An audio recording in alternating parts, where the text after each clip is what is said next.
그럼 시간이 돼서 오늘 강의를 시작하도록 하겠습니다. 먼저 제 소개를 먼저 드릴게요. 저는 사단법인 서천생태문화학교에서 상임이사로 있고요. 주로 하는 일은 서천에 있는 에서의 그 생태 그리고 문화 뭐 이런 거를 좀 연구하고 조사하고 또 공부도 하고 또 그러한 것들 가지고 또 주민들하고 아이들한테 이제 교육하는 그런 일들을 지금 하고 있습니다. 이름은 김옥수고요. 오늘 만나게 돼서 대단히 반갑습니다. 반갑습니다. 마이크가 하지 많이 울려서 목소리가 괜찮겠어요, 그냥? 네. 오늘 제가 말씀드릴 주제는 서천의 갯벌과 금강하구입니다. 서천에 있어서 금강하구는 대단히 중요하거든요. 그런데 상대적으로 서천 갯벌과 금강하구에 대한 그 생태적 가치, 문화적 가치, 또 역사적 가치 이런 것들이 사실은 주민들한테 많이 잘 안 알려져 있고 그러다 보니까 점점 그 가치가 좀 묻혀져 가는 그런 경향이 있거든요. 아시겠지만 작년에 서천 갯벌이 뭘로 등재가 됐죠? 유네스코 세계 자연유산이 등재가 됐잖아요. 그거는 정말 대단한 일이에요. 서천의 역사에 있어서 대단한 겁니다. 왜냐하면 그거는 앞으로 서천 갯벌의 과거의 서천 갯벌의 가치를 이야기하는 것도 되지만 또 앞으로의 가치까지 포함되는 거거든요. 그러면 세계 자연유산이 등재됐으면 그 등재된 거에 맞는 그런 보전 정책을 해야 되고 또 하나는 미래에 이제 먹거리로 우리 가지고 그걸 이용을 해야 되겠죠. 그런 가치가 있는데 사실은 그거를 이제 지금 조금 1년밖에 안 돼서 그런지 그거에 대한 활발한 논의가 되지 못하고 있는 것 같긴 해요. 그리고 또 하나 중요한 것은 생태적 가치만 중요한 게 아니거든요. 요즘은 뭐 유네스코라고 다 들어보셨죠? 유네스코라든가 유네비라든가 이런 국제기구에서도 문화적 가치를 되게 중요시 하거든요. 생태적 가치뿐만이 아니라. 그래서 서천 갯벌이 유네스코 세계 자연유산이 됐으면 생태적인 것, 문화적인 것까지 포함해서 우리가 그거를 지금 발굴해내야 돼요. 거기에 대한 가치를 만들어내야 되고 그게 상당히 중요하다고 생각을 하고 그러면 오늘은 그런 금강하구의 그런 생태적 가치를 한번 알아보고 또 문화적 가치에 대해서 한번 살펴본 다음에 또 어떤 문제가 있는지 가지고 있는 현안 문제도 되게 많습니다. 좀 심각할 정도로 많은 문제들이 있기 때문에 그걸 그럼 우리가 어떻게 해결해 나갈 건가 그것까지 같이 우리가 좀 얘기를 했으면 좋겠어요. 그럼 먼저 이제 금강하구이기 때문에 오늘 주제는 금강은 그 발원지가 전북 장수군 뜬봉샘에서 시작한다고 그러죠. 그래서 한 100km 정도 되고 그게 금산, 옥천, 대전, 공주, 부여 이렇게 강경 그래서 서천까지 오는데 한 천리길입니다. 길이는 한 400km 정도 되고 그래서 금강이 오다가 이제 하구에서 이제 박힌 지금의 현 상황이고 그러면 금강이라는 용어는 언제 생겼느냐? 이걸 참 어렵게 찾았었어요. 한 6년 전인가 7년 전인가 이 금강이라는 용어가 도대체 어디서부터 생겼나 찾아봤더니 어렵게 찾아봤더니 세종실록에 처음 나오더라고요. 이 처음 시작하는 이 대천이라는 것은 위에 있는 우리 대천 얘기하는 게 아니고 큰 천을 얘기하는 거예요. 큰 천이 웅진이다 해서 쭉 가다가 남쪽으로 흘러 들어와서 그 아래가 웅진이 되고 공주에서 금강이 된다. 이 용어가 세종실록에서 처음 나옵니다. 그리고 탱리지에도 서천에 그리고 한산까지 해서 탱리지에도 나오죠. 성주산이면 그 대천에 있는 성주산을 얘기하는 거죠. 성주산 남쪽에 있는데 여기에서도 보면 여기는 모시 얘기가 나오죠. 모시로 얻는 이익이 대단하다. 이렇게 해서 이제 탱리지 모시가 잘 크기가 좋은 기후라는 거죠. 그래서 탱리지도 나옵니다. 지금 요거는 대동여지도에 되는 건데 과거에는 지금 이 포들이 이게 서천 쪽이에요. 서천 쪽이고 이게 서천포라고 돼 있죠. 서천포. 여기는 진포라고 돼 있고 여기 상지포가 어디냐면 원산천 아세요 혹시? 원산천? 그 한산하고 부여 경계 거기가 예전에 이제 상지포라고 했었고 그다음에 후포 후포 여기는 그 어디냐면 단상천 아세요?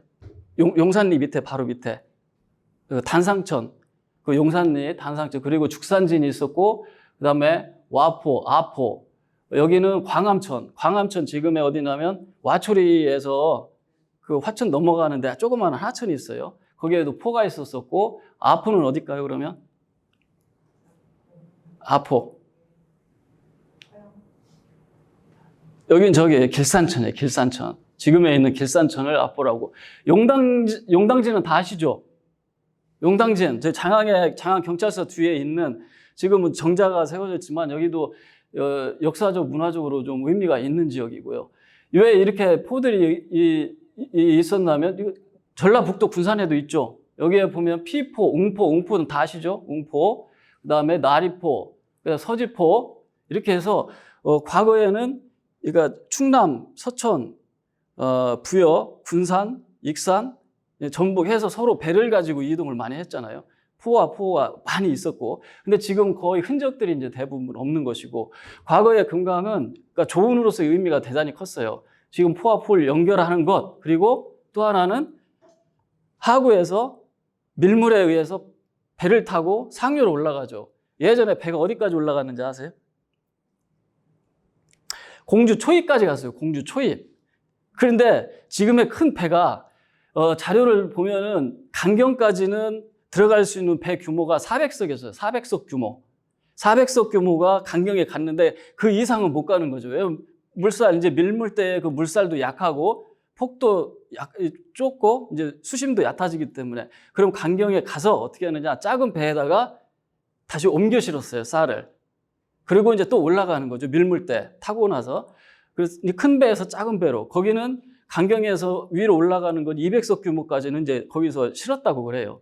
그러니까 점점 이제 상류로 올라가면서 조은의 역할을 했던 것, 그게 있고, 또는 이 횡적으로, 종과 횡적으로 조은의 역할을 했던 그런 의미가 있습니다.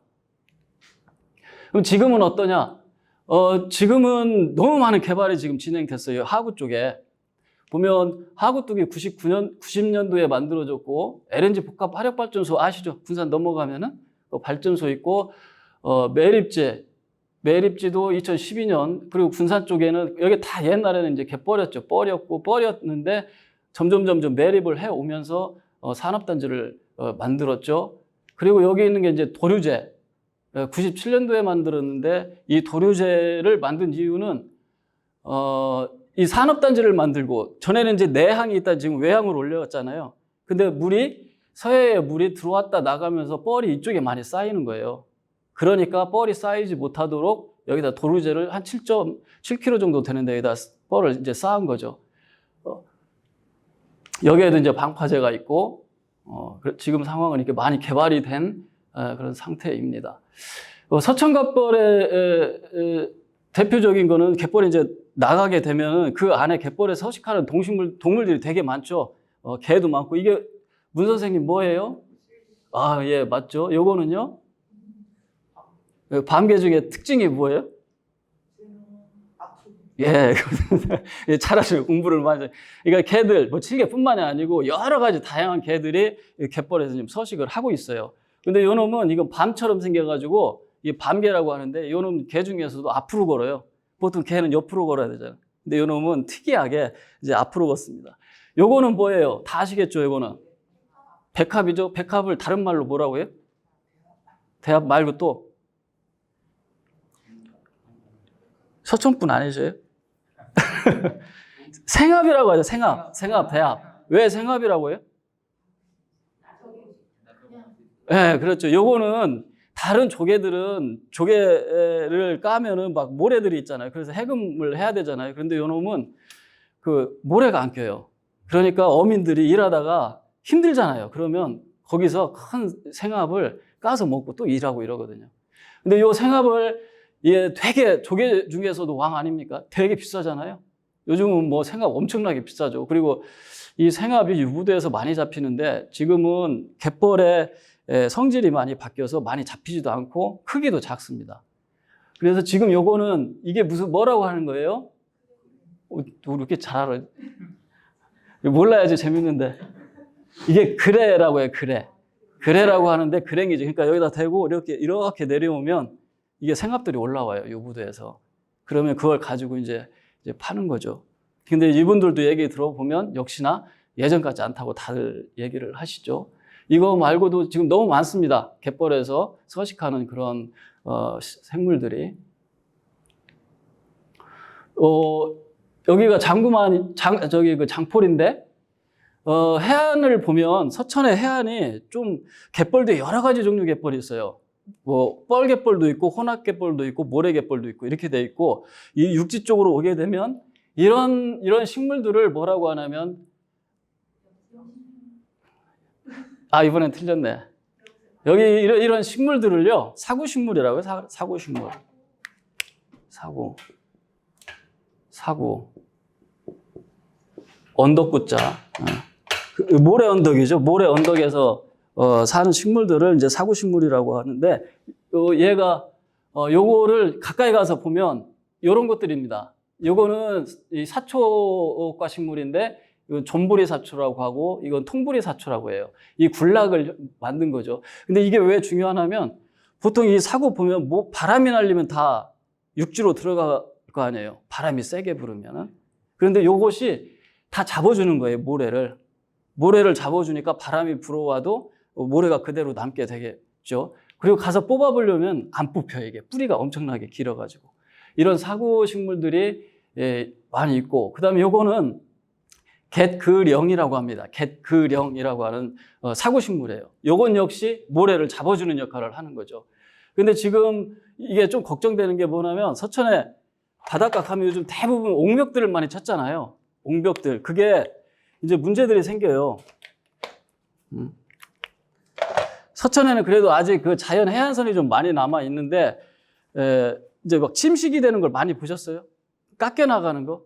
이 파도에 의해서. 그게 왜 그러냐면, 이게 자연 해안선이 있다가, 이제 여기가 모래인데, 여기다 옹벽을 이렇게 치면, 옹벽을 쳐요, 이렇게 콘크리트로. 그렇게 되면 전에는 이 파도 에너지가 이 모래가 다 흡수를 했어요. 모래가 흡수를 했다고, 에너지를. 그런데 옹벽을 치게 되니까 흡수를 못 하는 거예요. 에너지를 흡수를 못 하니까 여기가 또 꺾이기 시작한 거예요, 이렇게. 그러면은 다시 또 옹벽을 치는 거죠. 이게 악순환이 지금 계속 되고 있거든요.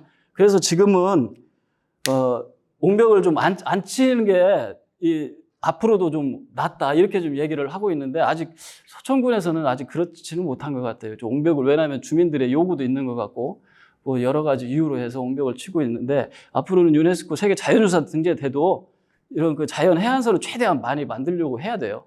자연 해안선이 대단히 중요하기 때문에. 이거는 좀 전에 것은 이제 사구식물이라고 했고, 요거는 염생식물이라고 하죠. 근데 요것도 사구식물이라고 봐야 되겠죠. 요것도 이게 뭐예요? 이제 한계가 오죠? 예, 갯질경에, 이게 갯순박이 맞아요? 갯순박이? 요거는 칠면초가 아니고 이게 작아서 그렇지 크면 이제 해옥나물인 것 같아요. 해옥나물. 이건 유부도에서 했던 거고, 이건 수송나물이라고 하거든요. 이거 말고도 되게 많아요. 서천에 이런 그 염생식물들이. 그러니까 이런 것들은 이름이 수송나물이라고 했잖아요. 그러니까 요거는 예전에 나물로 해 먹었어요. 나물로. 그러니까 다 이 수송나물이 크게 되면은 이게 되게 뻣뻣하고 생각보다 이제 좀 세지거든요. 그러니까 다 크지 않을 때 그걸 채취해서 나물로 먹었어요.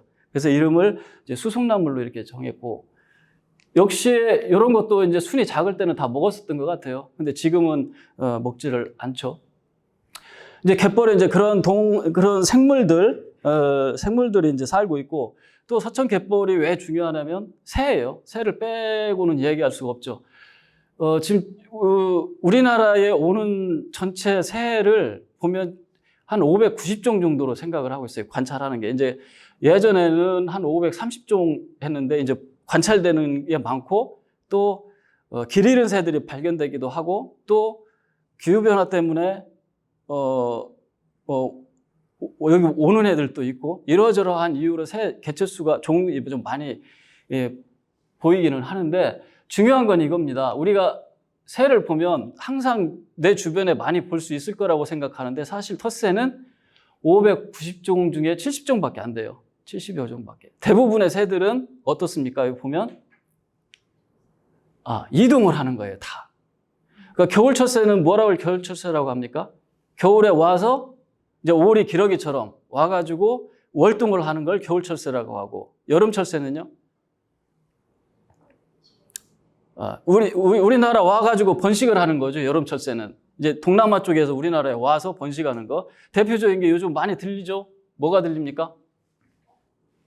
뻐꾸기. 예. 뻐꾸기 여름철새. 뻐꾹 하잖아요, 요즘. 그리고 여름철새를 한 종만 합니까? 예. 제비도 있고, 그리고, 밤에 보면은 쪽쪽쪽쪽쪽쪽 하는 거 들어보셨어요? 산에서. 쏙독새, 그게 쏙독새. 그리고 뭐 휘파람새. 그리고 요즘 노란새, 그게 뭐예요? 노란, 꾀꼬리. 뭐 이런 것들이 지금, 이번에 저희 집 앞에 처음으로 들었는데 팔색조가 울었어요. 팔색조가. 네, 팔색조가 거의 서천에서는 이제 관찰되지 않았는데 팔색조 소리가 계속 들리더라고요. 그래서 팔색조까지 아마 지구가 따뜻해서 그런 것 같기도 하고. 근데 이런 새들이 이제 여름새. 이제 나그네 새가 있어요. 나그네 새들은 잠시 쉬었다 가는 새죠. 그러니까 봄에 호주나 뉴질랜드에서 봄에 번식을 하러 북쪽까지 가야 되는데 툰드라, 시베리아, 알래스카 이쪽까지 가는데 한 번에 못 가잖아요. 새가 한 번에. 우리도 어디 고속도로 가려면 주유 한번 하고 가듯이 쉬었다 가는 새들. 그게 서천 갯벌에 오는 거예요. 서천 갯벌에 엄청나게 많이 오는 거죠. 그래서 유네스코 된 것 이유 중에 큰 이유 중에 하나도 그거거든요. 서천 갯벌에 와서 먹이를 많이 먹고 북쪽에 가서 번식한 다음에 가을이 되면 춥잖아요. 북쪽이. 그러면 반대로 서천 갯벌에 와서 다시 먹이를 먹고 이제 월동을 하러 겨울에 이제 뉴질랜드나 호주 이쪽으로 가서 월동하고, 이게 계속 1년에 반복이 되는 거죠. 이게 보면 이게 큰뒷불이 도요라고 하는 새인데, 그러니까 위치 추적 장치를 해서 요 놈을 따라가 본 거예요. 그랬더니 얘가 뉴질랜드에서 3월 17일에서 24일까지 안 쉬고 우리나라에 온 거예요. 안 쉬고. 그럼 며칠입니까, 이게? 거의 일주일이죠. 일주일 동안 안 쉬고 그냥 오는 거예요. 이동한 거리를 보니까 10,000km가 넘어요. 10,000km가. 그러면 이 뉴질랜드에서 이제 살집을 많이 크게 한 다음에 이동을 해서 서천 갯벌에 와서 얼마 동안 있습니까? 지금 떠날 때가 2일이니까, 5월 2일이니까 아니죠. 한 달 정도 있는 거죠. 여기서 한 달 정도 다시 몸을 키워요. 그러다가 어디로 가요? 이제 알래스카로 가죠. 가는데도 한 6일 정도 걸리잖아요. 알래스카에 있다가 이제 가을이 되면 월동을 하러 뉴질랜드까지 다시 갑니다. 이제 8월 29일부터 9월 7일까지니까 한 7, 8일, 일주일 넘게 쉬지 않고 날아가는 거예요. 쉬지 않고. 대단하죠. 그러니까 어떻게 쉬지 않고 가느냐? 계속 얘들은 날갯짓만 하는 게 아니고 바람을 타고 가거든요. 바람을 타기 때문에 날갯짓을 크게 많이 안 하고, 잠을 자는 것도 어떻게 자는지 이제 연구해 보니까 확실치는 않은데 완전히 잠자는 것도 아니고 안 자는 것도 아니고. 그러니까 우리말로 표현하자면 뭐예요, 이게? 비몽사몽으로 가는 것 같아요. 그게 맞는 것 같아요. 결국 얘들은 이동하는 것들은 에너지가 가장 중요하기 때문에. 그래서 이렇게 계속 되게 고행이죠. 얘들도 인간만 고행을 하는 게 아니고 새들도 엄청난 고행을 합니다. 이렇게 해서, 그래서 이 서천갯벌이 대단히 중요한 거예요. 여기 와서 먹을 게 없고 뻘이 엉망진창이고 먹을 게 없다. 그러면 살집을 못 키우죠. 에너지 비축을 못 하잖아요. 그럼 가다 죽어요. 그럼 번식을 못 하고, 그럼 생물 다양성이 당연히 떨어지고. 예. 그래서 서천갯벌이 그만큼 중요하다. 이건 대표적인 이 겨울 새인데, 서천에 대략 오는 이 큰 곤입니다. 큰 곤이고 요거는 그냥 곤이에요. 모양이 좀 다르죠? 큰 곤이는 말 그대로 이제 좀 커요. 곤이보다. 근데 부리를 보면 노란 부분이 더 크고, 곤이는 검은 부분이 좀 더 크죠. 이게 좀 작고, 요거 좀 크고. 얘는 영어로 후포 수완, 그리고 곤이는 툰드라 수완인데, 요거는 이제 이제 봄에 이제 번식지로 가는 데가 툰드라여서 이름을 툰드라 수완이라고 이름을 줘놓은 거예요. 이렇게 해서 얘들이 오는데 한 100에서 300 이렇게 좀 오는 것 같기는 해요. 요거는 몇 마리까지 왔대요? 전체 한번 보기는 해야 되는데, 그 몇백 마리 오고 있고, 요거는 보기가 좀 드물어요. 상대적으로 이제. 주로 우리가 보는 것은, 서천에서 보는 거는 요 큰 곤이다. 요거는 나는 건데, 몸이 한 13kg, 15kg 이렇게 가요. 그래서 보통 오리들은 날갯짓을 해가지고 이제 바로 나를 수가 있는데, 얘들은 무게가 나니까 날 수가 없어요. 그래서 활주로가 필요해요. 활주로가 필요하면 막 뛰어야 되잖아요. 그러면 뭐가 소모가 됩니까? 그렇죠. 그러니까 새를 볼 때 큰 곤이 있다 해가지고 자꾸 가까이 가려고 하지 마세요. 그러면 얘들은 힘들어요. 겨울에 와가지고 여기서 월동을 잘 해야 되잖아요. 에너지 비축도 해야 되고, 그래야 다음 봄에 다시 가가지고 이제 번식을 하는데, 자꾸 귀한 새 왔다고 쫓아가고 힘들게 하면은 얘들 생존에 위태롭습니다. 요거는 게리라고 하는 새예요. 요것을 많이 볼 수 있는 데는 장항, 송림 앞에 갯벌에 그 식물이 뭐죠, 이름이? 이따 생각나면 얘기할게요.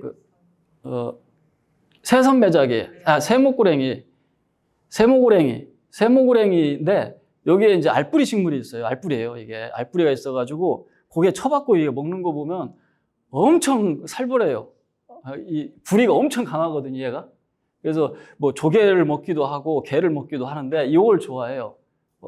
그래서 그 송림 산림욕장 안에 있는 그 새선매작이, 세모고랭이 그거를 잘 보호를 해야 돼요. 그게 여기를 많이 가고 또 많이 가는 데가 가끔 이제 장구만에서 좀 많이 보여요. 장구만에서도 있고. 요거는 저기예요. 우리가 집에서 키우는 거위 있죠, 거위. 거위의 조상이에요. 그러니까 요 놈을 잡아가지고 집에서 가금화 시킨 게 지금 우리가 보는 거위예요. 예, 새는 좀 빨리 갈게요. 서천에 많이 오는 새들은 큰 기러기하고 쇠기러기예요. 이 겨울이 되면, 가을 되면 이제 기러기가 오잖아요. 여러분들은 딱 보고 주로 이 두 가지니까 배 모양만 보고 구분을 한번 해보세요. 배가 좀 하얀 흰빛이다 이러면 이제 큰 기러기. 그리고 배가 이제 거뭇거뭇 이게 있어요. 좀 거뭇거뭇 있다, 한 게 있다 그러면 이건 쇠기러기입니다. 그래서 하늘에 날면 가을 겨울에 날 때 배를 보세요. 그럼 저거는 큰 기러기, 요거는 쇠기러기, 이렇게 구분하면 되고, 기러기는 기후와 많이 관계가 돼 있어요. 옛날에 문헌들을 보면 여기서 이랬죠. 이름을 중국에서는 이걸 후안이라고 합니다. 후안. 이게 무슨 자죠, 이게? 기러기 안자잖아요? 새 얘기 그만해야 되는데.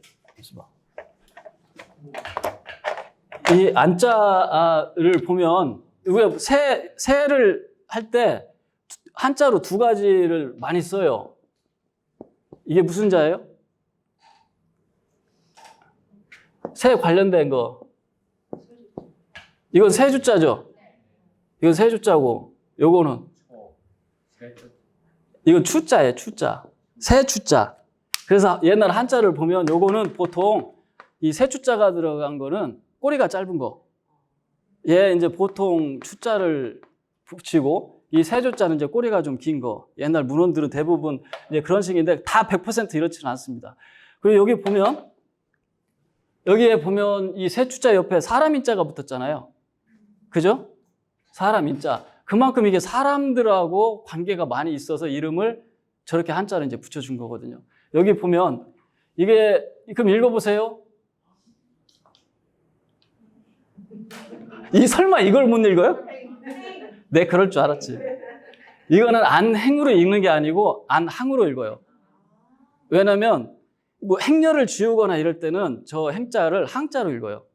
그래서 이건 안항, 그리고 안자, 안진, 뭐 이렇게 한자로는 그렇게 표기를 하고, 기러기는 신예, 절지 뭐 이렇게 표현을 해서 기러기를 되게 의미 있게 보고, 이 전한예는 뭐냐면 예전에 이제 결혼할 때 나무로 만든 기러기를 가지고 이제 혼례를 할 때 이제 신랑이 가는 거죠. 전할례도 했고, 꽁 대신 닭이라는 말도 예전에는 이제 결혼할 때 기러기 실제 잡아서 갔어요. 근데 이제 그거는 아무나 못 잡죠. 이 품이 많이 들어가니까. 근데 잡는 게 이제 점점 힘들어지니까 세월이 좀 변하면서 기러기 나무를 만들고 이제 그러다가 이제 민중에서도 대신 그걸 대처한 게 꿩이에요. 이제 꿩이 있다가 또 나중에 바뀐 게 닭이에요. 그래서 꿩 대신 닭이라는 게 여기서 나온 얘기거든요. 꿩 대신 닭. 그리고 그래서 요거는 이게 가을에 새들이 날 때 행을 잘 보세요. 행을. 그냥 무작위로 날 때도 있지만 이게 여기 했잖아요. 안항이라고. 요렇게 날 때 요거는 좀 속도를 좀 빨리 내려고 할 때 이런 형태로 하고 속도가 좀 느리면은 좀 이렇게 이런 형태로 좀 난다고 그래요. 이제 오리. 요건 고방오리고 이건 흰비오리인데 가을 겨울에 딱 새들이 있으면 저게 새들 크게 생태적 습성에 따라서 그 잠수성 오리, 수면성 오리 이렇게 나누거든요. 근데 요거 꼬리를 보고 꼬리가 위로 올라온 것은 수면성 오리라고 보면 돼요. 그러니까 얘들은 잠수를 못 해요. 그래서 주변에 인근 논에 가가지고 논에서 뭐 쌀이라든가 벽시 이런 것들을 먹는 거고, 요 놈은 꼬리가 수면하고 일직선이 됐잖아요. 그러니까 얘들은 잠수를 하는 애들입니다. 그래서 잠수를 해서 물고기 이런 것들을 잡아먹는 애들. 그래서 여러분들도 이제 올 가을 되면 가서 딱 보면 저놈은 잠수하는 놈, 이놈은 잠수 못하는 놈 이렇게 구별을 하시면 돼요. 요거는 그 뭐예요? 잠수예요, 수면이에요? 예, 설마, 예. 이건 저기 바다 비올인데, 되게 잠수를 잘하는 애죠. 그 새 이야기 빨리 넘어가도록 하겠습니다. 갯벌에는 이런 애들이 오는 거. 아까 제가 얘기한 나그네 새들. 봄, 가을에 서천 갯벌에 와서 먹이 활동을 하고 번식지나 월동지로 왔다 갔다 하는 애들. 이런 게 식물대 새들. 요거는 귀한 새죠, 서천에. 넓적부리 도요라고 하는데, 요거 보려고 세계 각지 우리나라 전국에서 유부도로 와요. 이 몇 마리 있는 거 보려고. 그러면 저기 그 군산 항에 가가지고 선회기를 빌려서 타서 갔는데 못 보면 아쉽죠, 사람들이. 예. 그 새들이 워낙 너무 몰려있기 때문에 보기가 되게 힘들죠. 그러면 이거 한번 보면은 막 신나서 난리죠. 요거는 마도요. 요건 알락꼬리 마도요. 형태는 비슷한데 종이 다릅니다. 이게 다 갯벌에서 먹이를 취하는 새들이고, 요거는 새제비갈매기인데 모양이 제비처럼 생겨서 제비갈매기인데, 새 중에서도 쇠자와 좀자가 들어가면 이게 작다는 의미예요. 그래도 요거 좀 작아요. 생각보다 보면은 크기가 작고, 좀 더요, 이 작은 새. 이거는 개꽁인데, 이거는 비번식기 때. 요거는 번식기 때 되면 이렇게 돼요. 같은 종이라도 봄과 가을에 깃털 색깔이 다릅니다. 근데 이름을 개꽁이라고 줬어요. 왜 이름을 개꽁이라고 했는지 저는 모르겠습니다. 꿩같이 생기지도 않았고. 근데 이유를 모르겠어요. 이건 많이 보는 새들이죠. 이 많이 보는 새인데, 이건 쇠백로고, 이게 번식기시죠. 요 놈은 먹이 활동할 때 주로 두 가지 방법을 많이 써요. 하나는 이렇게 기다리고 있다가 물고기를 딱 잡는 거. 하나는 이게 다리 보면 노랗죠. 요걸 보면 노랗죠. 그러면 얕은 하천에 있다가 발로 막 이렇게 흔들어요. 그러면 물고기들이 놀라서 나오거든요. 그럼 이제 그걸 먹는 거예요. 그런 방법으로 주로 하는데, 제가 좋아하는 시예요. 한번 좀 잠깐 읽어보세요, 눈으로.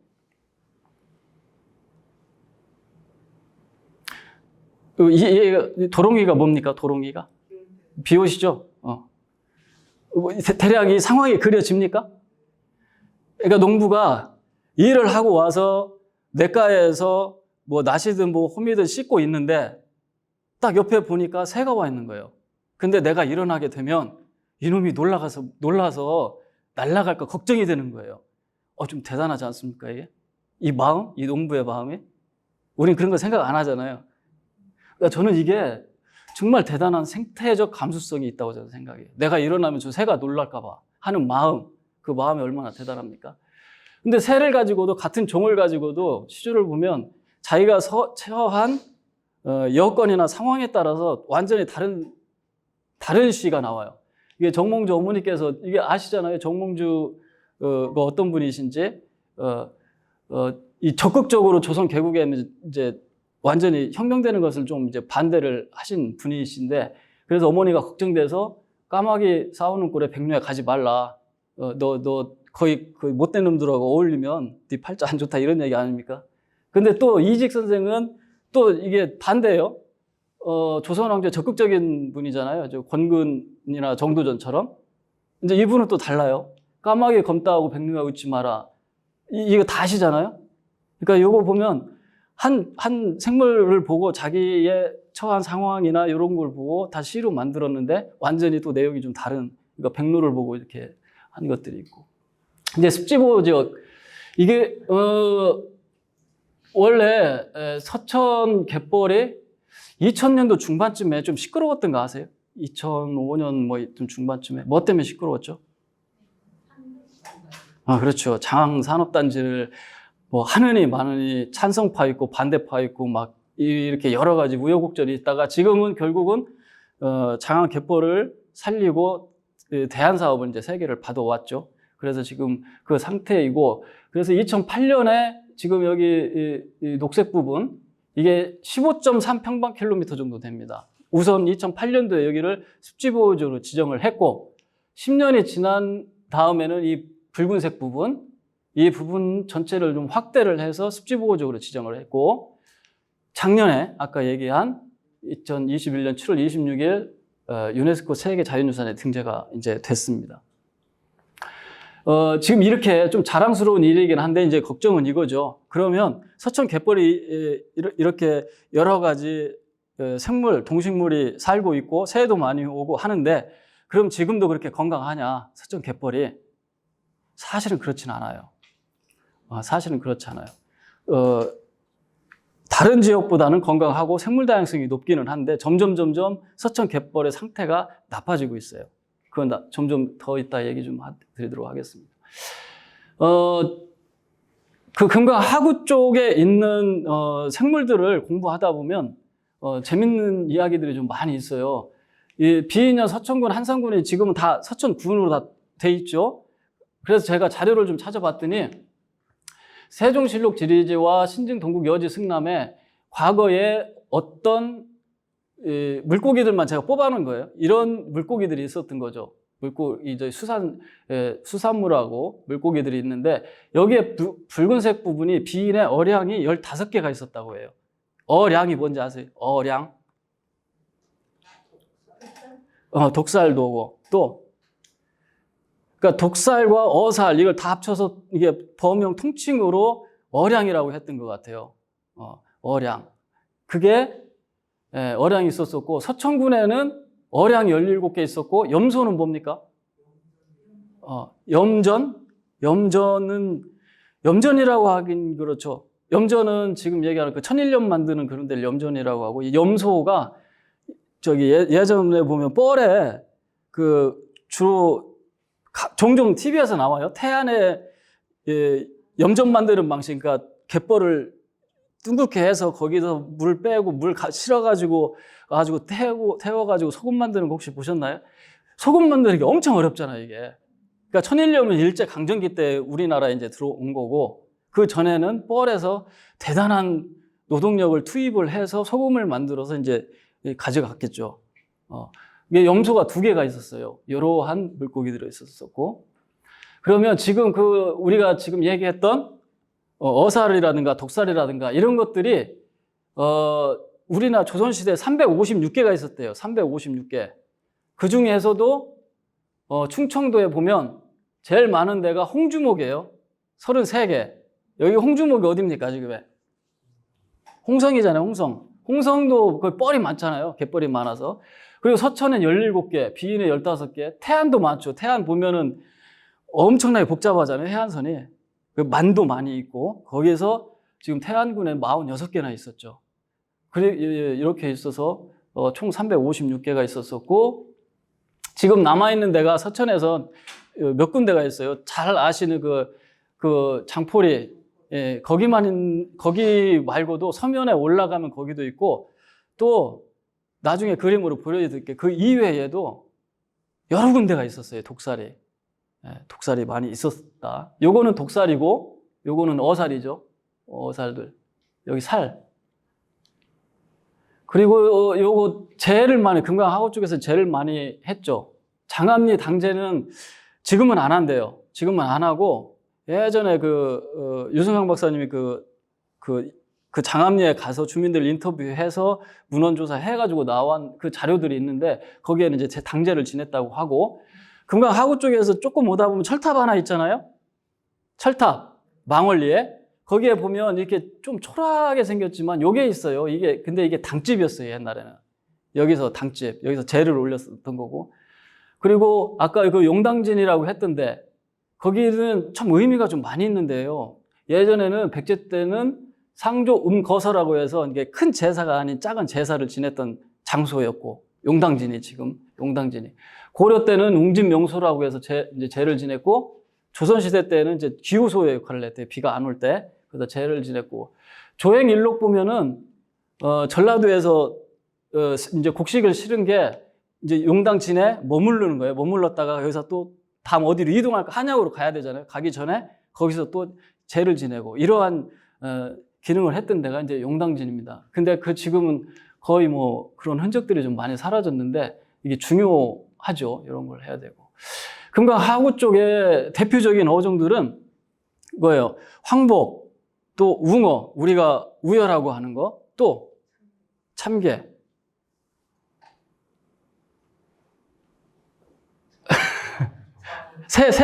장어. 그래, 그 정도만 알아도 대단합니다. 대표적인 기수 어종이죠. 예. 황복은 사라졌죠, 이제. 황복은 아예 사라졌어요. 이제 예전에 금강에서는 황복을 누름복, 누룽치, 금복, 복쟁이 뭐 이렇게 좀 불렀고, 황복 종류도 많이 있습니다. 지금 사라진 거고. 이제 이 웅어인데, 웅어는 되게 중요해요. 웅어라는 물고기가 이게 금강하구 쪽에서는 되게 중요한데, 요 놈들은 제가 몇 번 얘기를 했는데, 이 자산어보에 보면, 모양이 칼 같다고 해서 도어라고 하고, 또 속명으로는 그냥 부르는 이름 한자로 위어 했어요, 위어. 근데 요 위자가 이제 갈대 위자거든요. 그럼 그걸 한글말로 하면 뭐예요? 갈대고기죠, 갈대고기.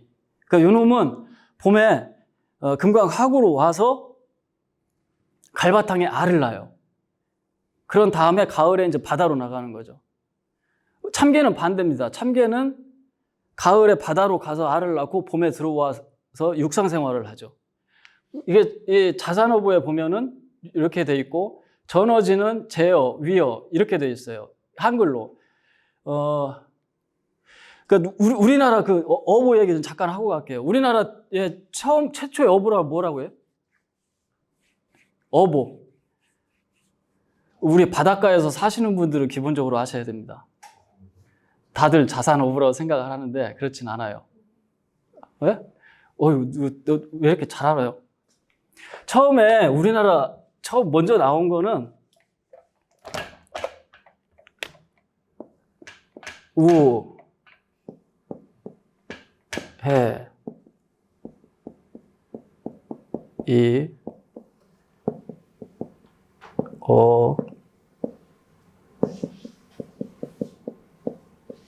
우회요, 뭐예요? 우회요. 이게 1803년에 담요 김정이 귀향을 가가지고, 만든 책인데, 이 우회가 어디냐면, 이게 진해를 얘기하는 거예요, 진해. 귀향 가서 만든 거예요. 그래서 이 우회요 보는 특징이 뭐냐면, 이분이 되게 과학적이거나, 체계적이거나, 뭐 해양생물학적으로 이걸 한 게 아니고, 한양에서 보지 못한 물고기들을 진해에서 귀향 가서 판 거예요. 그러니까 한양 물고기는 제하고 진해 이쪽 인근에 있는 물고기들만 이제 관찰하고 적은 건데, 여기에 귀향을 갔던 그 집, 그 보수주인집이라고 하는데, 거기에 있는 그 아들놈의 배를 타고 가서 거기서 이제 계속 이제 만드는 거죠, 물고기들을 보고. 근데 이게 체계적이지 못해요, 되게. 이제 그런 한계가 있고, 그 다음에가 자산어보.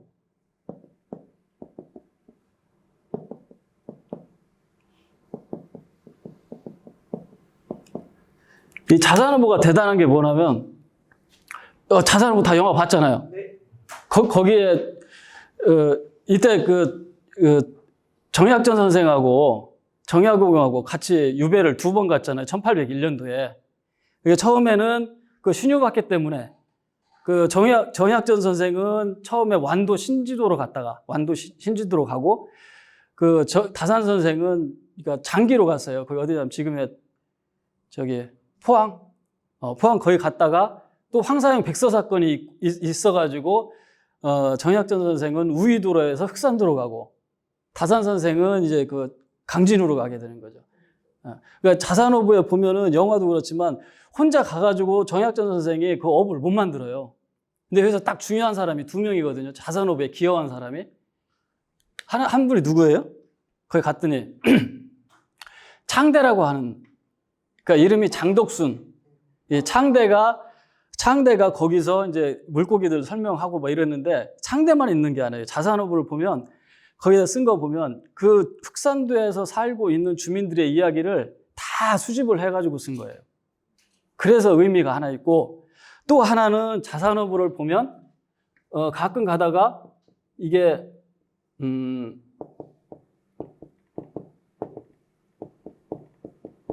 청안이라고 하는 게 나와요. 자산어부에 보면. 이게 뭐냐면 이게 이청이라는 사람인데 이 사람이 대단히 중요해요. 왜냐하면 이청은 정약용 선생의 제자였어요. 원래부터, 어릴 때부터 제자였는데 이제 흑산도에서 자산어부를 만들고 그게 이청의 손으로 넘어가죠. 그럼 이청이 뭐를 했냐면 여기다가 청안이라고 해가지고 문헌고증을 했습니다. 문헌고증. 그러니까 소남 선생은 거기에서 주민하고 창대가 얘기했던 것들을 분류를 해서 분류는 린류, 무린류, 계류, 잡류 이렇게 나왔어요. 린류는 그 비늘 린자, 비늘이 있는 놈, 무린류는 비늘이 없는 놈, 계류, 이게 조개 같은 거, 잡류. 자산어부 보면 새도 5종이나 나와요. 5종이나. 그렇게 해서 온 것을 이청이 거기에다가 중국에 있는 문헌들 막 해가지고 거기다 문헌고증까지 한 거죠. 그러니까 이게 자산어부가 그래서 가치가 있는 게 대단히 과학적이고 체계적이고 해양생물학 쪽으로 대단히 그렇게 돼 있고, 또 하나는 문헌고증까지 해가지고 그래서 자산어부에 가치가 있는 거거든요. 근데 이제 우회 여부는 아까 얘기대로 그냥 그런 거보다는 진해에 있는 그런 물고기들. 그 다음에 이제 전어지가 이제 나온 거죠. 이제 그 풍속 서유구 선생이 이제 전어지를 이제 만들었죠. 해서 여기 보면 전어지에는 이게 제어, 위어라고 써놓고, 위어는 또한 본초에 이르기를 제는 요즘 통속적으로 말하는 위어다 이렇게 돼 있고요. 이 서천에서는 우여라고 하죠. 우여라고 하는데 이름도 많아요. 해주에서는 차날이라고 하고, 우주에서는 웅해라고 하고, 여기는 우여라고 하고, 이제 음식도 회로 먹기도 하고, 훈제로 먹기도 하고, 또 젓갈, 구이 이렇게 해서 이제 우여를 먹었던 겁니다. 이건 참게죠. 이 기수역의 서천의 대표적인 참게인데, 자산어부를 봅시다. 제가 자산어부를 얘기를 했잖아요. 천해라고 하고 성명 진괴라고 한다. 이 진괴자가 이 괴자. 이 괴. 이제 참게를 이제 진괴라고 하는데, 저 괴자가 한자로 뭐냐면 꿇는다는 뜻이에요. 꿇는다. 우리가 무릎 꿇다 하는 것처럼 꿇는다. 그래서 우리가 지금 그 한글로 어떻게 써요? 개를 아이가 아니죠. 어이잖아요. 그게 이제 이 한자하고 관계된 거예요. 그게 괴가 개가 된 거죠. 그렇게 해서 되는 거고, 자산어부에 보면 색은 검푸르다, 수컷은 다리에 털이 있다, 맛이 좋다, 쭉쭉쭉 있죠. 그러니까 흑산도에서도 이 참게가 잡혔던 모양이에요. 잡혔고, 여기 보면 봄에 강물을 거슬러 올라가 밭두렁 사이에 새끼를 낳고 가을에 강물을 따라 내려온다. 봄에 강물을 따라 밭두렁 사이. 요거는 좀 잘못된 것 같아요. 그리고 어부들은 얕은 개울에 돌을 따서 이 잡는 방법인데, 여기서 이제 벼 이삭을 달아 놓아서 밤에 햇불 들고 잡는다. 그리고 여기 전어지를 보면 현촉 서포해법이라고 나와요. 현촉 서포해법. 요거는 어떻게 잡는 거냐면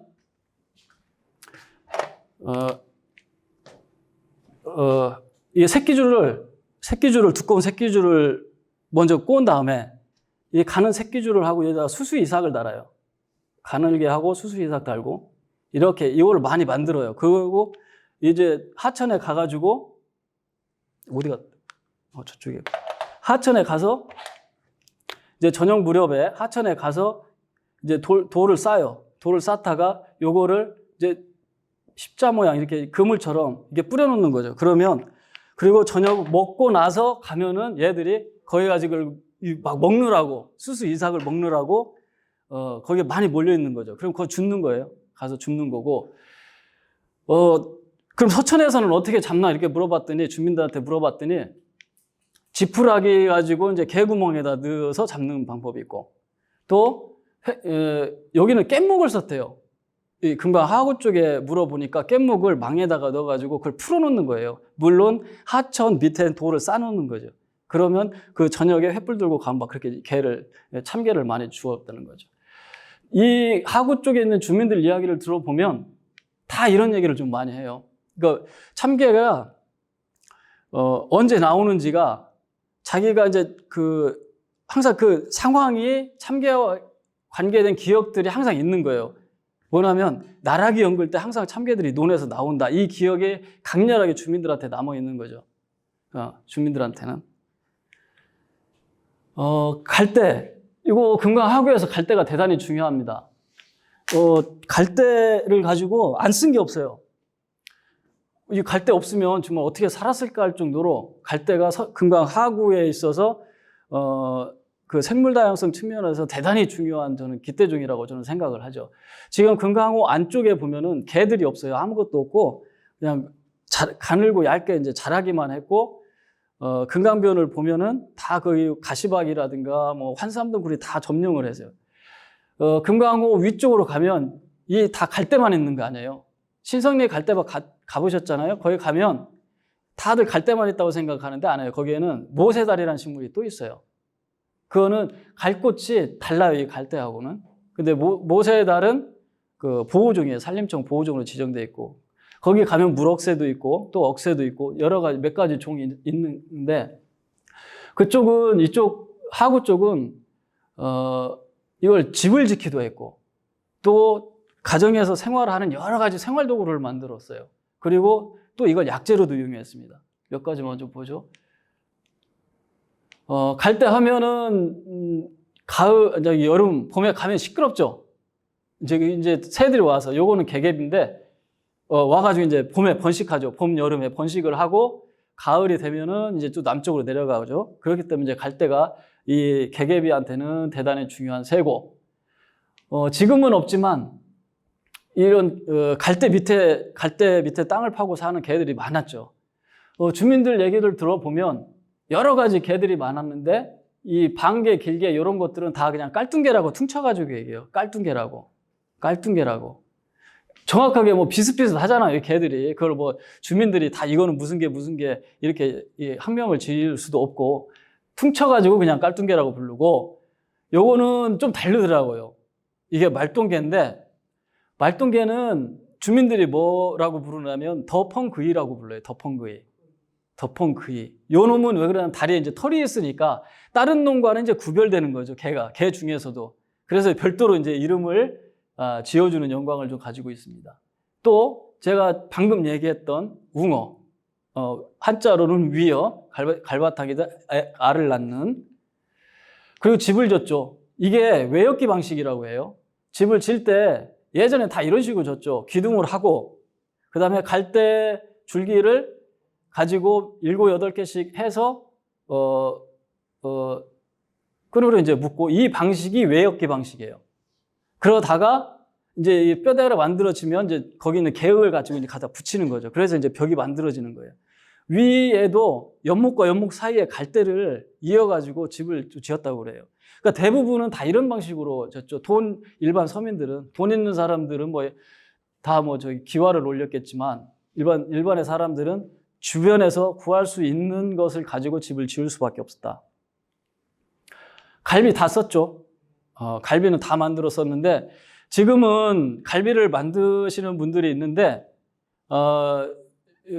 예전에 보니까 이게 갈비 만드는 게 너무 힘들어요. 이게 장난이 아니거든요. 힘이 엄청나게 들어가서 예전에는 대부분 보면 남자들이 만들었어요. 남자들이. 근데 지금은 이제 그 여자분들이 만드는 분들인데 이거 팔려고 만드는 거. 하나의 특징이 있습니다. 요게 갈비가 채취하는 시기가 있어요. 어느 시기 전에 해야 돼요. 몇 번 얘기했는데, 문 선생님. 언제 전에 해야 되죠? 제가 24절기 중에 한 절기 얘기했었는데, 예전에. 백로 전에 해야 돼요, 백로 전에. 왜냐하면 백로가 넘어가서 갈 곳을 채취해서 삶게 되면 비를 만들었을 때 갈비가 다 부서진대요. 그래서 백로 전에 갈 곳을 채취해야 되고, 백로 전에 갈 곳을 채취해서 삶잖아요. 삶는데 뭐 한 가지를 넣습니다. 소금을 넣는 이유는 뭐예요? 네. 다음부터 대답하지 마세요. 더 질기고 부드러워진대요. 그래서 이제 소금을 넣는 거예요. 이런 걸 보고 뭐라고 하냐면 요즘 이제 중요하게 생각하는 이제 전통 지식이라고 해요. 전통 지식 내지는 전통 생태 지식. 아까 처음에 얘기했던 어살과 어량 이런 것도 다 전통 생태 지식에 들어가요. 그러니까 이런 지식들이 다 이제 문제는 사라지고 있다는 게 제일 큰 문제예요. 금강하구 쪽에서 생태적인 문제뿐만이 아니고 과거의 주민들이 지역에 있는 자연, 생태와 관련돼 가지고 어떻게 삶을 살았는가. 왜 그걸 알아야 우리가 다음 세대에 이 지식들을 전해줄 거 아닙니까? 지금의 교육은 뭐냐면 갈 때 하면은 새들이 와서 번식을 해요. 그리고 수질 정화 기능이 있어요. 하고 끝이에요. 더 이상 별로 없어요. 요즘은 하나 더 나왔습니다. 뭔지 아세요? 교육을 할 때 보통 이런 전통 생태 지식 말고 요즘은 이제 기후 위기가 문제가 되니까 기후 변화 이제 탄소 흡수본의 역할을 합니다까지 나왔어요. 근데 물론 그게 다 맞는 말이죠. 근데 그것도 중요하지만 그런 지식뿐만이 아니고 과거에 주민들이 갈대를 어떻게 이용해서 삶을 유지해야 하는가 이게 대단히 중요한 거죠. 근데 지금은 그걸 기록해내지 않으니까 이제 염려가 되는 거죠. 그리고 요거는 깔뿌리예요. 갈뿌리를 보면 금강하구 쪽 물어보면 이거 드신 분 계세요? 원장님 이거 안 드셔보세요? 깔뿌리? 어릴 때? 잘 사셨. 금강하구 쪽에 있는 분들 물어보면 이게 갈뿌리가 좀 달짝지근해가지고 그거를 많이 먹었대요. 이제 군것질거리로 해가지고 이제 그렇게 많이 먹었다고 얘기를 하는데 제가 그래서 이게 없다? 동의보감 나와야 되는데 이게 제가 이제 이 동의보감을 찾아봤더니 동의보감에 나온 갈꽃과 갈뿌리의 약효가 많아요. 예를 들면 갈꽃 같은 경우는 사람이 토사강난이 일어났을 때 갈꽃을 다려서 먹으면 효과가 있고 또 황복 있죠, 황복. 우리 예전에 황복 종종 먹다가 뭐 잘못됐느냐 이런 얘기 좀 종종 들었잖아요. 황복을 잘못해서 먹었을 때 이 독이 생기면은 갈대 뿌리를 즙을 다려서 먹으면 효과가 있었다. 등등의 내용이 동의보감에 나와요. 또 다른 문헌에 보면은 개도 독이 있다네요, 개. 그러니까 먹는 개 말고 제가 좀 전에 얘기한 개도 뭐죠? 이제 서리빨래일 때 서리 맞으면은 개가 독성이 생긴다네요. 그게 문헌에 있어요. 해독농서인가? 지금 제가 자료가 없네. 그걸 먹으면 또 갈대 즙을 먹으면 또 효과가 있었다. 이렇게 많아요. 옛날 자료들 찾아보면. 이제 갈대 뿌리 그리고 갈꽃도 그런 약효가 있었다.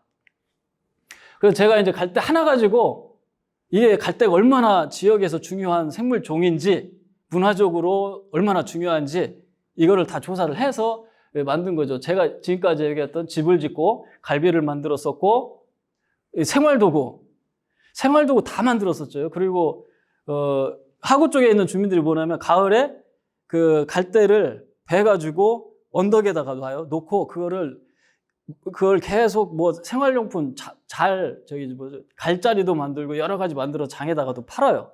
그러니까 경제활동까지 한 거죠. 이제 갈대를 가지고 생활도구 다 썼고. 그런데 이제 아쉬운 것은 플라스틱이 나오면서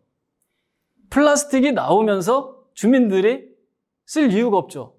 플라스틱 싸고 뭐 못 만드는 게 없잖아요. 그러니까 이게 플라스틱 나오면서 주민들이 예전부터 했던 그 지식들이 기록되지 않고 전승되지 않으니까 제가 여지까지 얘기했던 것이 이제 사라지게 될 위기에 있는 거죠. 그래서 원장님 그 문헌 조사해야 돼요, 주민들. 죄송합니다. 그래서 지금까지 얘기한 거 이런 것들을 다 이제 조사하고 주민들 인터뷰를 다 받아놔서 그것을 교육 자료로, 이게 바로 지속가능 발전 교육이에요. 이게 지금 한참 얘기하는 지속가능 발전 교육의 소재로 써야 됩니다. 그다음 이제 살문화로 가볼게요. 이제 바닷가시로 가볼게요. 여기가 어디냐면 어디예요? 써놓고 얘기하네. 아소레섬, 남전 앞에, 옥남리 앞에. 이게 대단히 중요합니다. 이 섬이. 저는 몰랐었는데 이 아소레섬이 이게 풀등이 보입니까? 풀등이 있고 예전에는 여기에 살이 3개가 있었어요. 살 3개가. 이렇게 어살이. 이런 식이죠. 아소레섬에 풀등이 있고 이게 지리살, 목살, 푸너머살. 그러니까 푸너머살의 뜻은 뭐냐면 풀등 너머에 있는 살 해서 푸너머살에 이름을 줘놓은 거예요. 목살은 왜 그러냐면 물이 들어올 때 양쪽에서 물이 들어와서 여기서 물이 만난대요. 그래서 이름을 목살로 지어놓은 거예요. 아까 제가 그 옛날 문헌 보여줬죠. 어량이 비인의 15개, 서천군이 17개죠. 그러니까 17개 중에 이제 여기저기 이제 포함되는 거겠죠. 근데 여기 이게 희미하지만 이게 아소레섬이고 이게 푸너머살이에요. 여기에 요겁니다. 이거를 하루 종일 찾았어요. 국토지리 정보원 가가지고 거기에 어살이 3개 있다고는 하는데 도저히 흔적이 있을까 해가지고 인터넷 지리정보원 가가지고 하루 진짜 거짓말 안 보태고 근데 찾아낸 거죠. 그래서 이제 소리를 질렀죠. 있었구나 하고. 이거 또 다시 이제 여기를, 그러니까 바닷물이 들어왔다가 나가잖아요. 그러면 여기에 물고기가 모이죠. 그럼 물고기가 모이면 쪽대는 다 경험이 있으세요? 쪽대를 가지고 가서 이제 물고기를 잡는 거예요. 잡은 다음에 이걸 조락이라고 하잖아요. 그거를 잡은 물고기를 뒤에다가 이제 싣고 계속 이거를 하는 거예요. 이 물고기가 모이는 곳을 내상이라고 하고, 이 길이가 한 200m쯤 됩니다. 대단히 크죠. 이거 만들 때는 어떻게 하냐면, 먼저 말뚝을 참나무나 소나무로 박은 다음에 그 대나무를 얇게 쪼개가지고 발처럼 엮는 거예요. 물고기가 못 빠져나가게. 그거를 200m씩 이렇게 해서 만드는 거죠. 근데 요거는 방향은 아무렇게나 못 하죠. 이제 주민들이 딱 볼 때 물살이 어떻게 해서 서해 물살은 이제 수평으로 왔다 수평으로 빠지지 않잖아요. 이 대각선으로 왔다 이렇게 빠져요. 그러니까 물살이 어떻게 흐르는지를 주민들은 알고 있고 그거에 맞게 살의 방향을 잡아놓는 거죠. 그리고 또 하나 중요한 게 뭐냐면 여기에 보면 돌들이 있어요. 돌들. 그리고 만들기가, 그러니까 여기에 갯벌만 있다고 하면은 살을 만들기가 되게 어렵겠죠. 물이 들어오는 위험도 있고 뭐 나무도 옮겨야 되고 해서 그게 지리적으로 중요하고 또 이쪽엔 여가 좀 있습니다. 돌들이. 물고기가 열을 좋아해요. 이게 조금 돌들. 왜냐하면 물의 큰 세기를 막을 수도 있고 또 이제 시원하고 그래서 물고기들이 좋아한다고 그래요. 근데 예전에 보면은 이 살 주인을 뭐라고 불렀는지 아세요? 살 주인? 살 주인. 이거는 뭐 일반 주민들이 살 만들 수는 없겠죠. 한 변이 200m씩 되는데 그 돈이 엄청나게 들어가고 저 사람도 사야 되고 나무는 어쩔 것이며 엄청나게 돈이 들어가니까 있는 사람이 할 수밖에 없고 조선시대 때는 이제 국가에서 운영을 한 거죠. 국가에서 관리를 한 거고. 그러고 보니까 얘기를 들어보니까 이 살 주인을 살강구라고 했더라고요. 살강구. 살 주인을. 이게 왜 이름을 이렇게 줬을까? 하고 계속 물어봤더니 답이 안 나와요. 그래서 문헌을 찾아봤어요. 문헌을 찾아봤더니 거기에 살감고라고 나왔더라고요. 과거에 이제 살을 감독하는 사람이 문헌에 살감고로 나온 거예요. 그래서 제가 보기에는 이 지금 살 주인 살감구의 어원이 조선시대 때 살감고에서 변형이 돼서 살감구로 최근에 이제 불려졌던 것 같아요. 살강구. 그리고 또 하나 특징은 뭐냐면 이제 살 주인이 이제 물고기를 다 잡겠죠. 큰 물고기들은 잡고 나면은 마을 주민들이 뒤에서 이렇게 쭉 서 있어요. 고기 잡을 때까지. 그런 다음에 살 주인이 이 고기를 다 잡고 나면 이제 신호를 내려요. 그럼 주민들이 가가지고 이쪽에 가서 이제 물고기를 잡습니다. 그 물고기를 잡아서 바로 집에 가져가느냐? 그것도 아니에요. 이제 살강구한테 검사를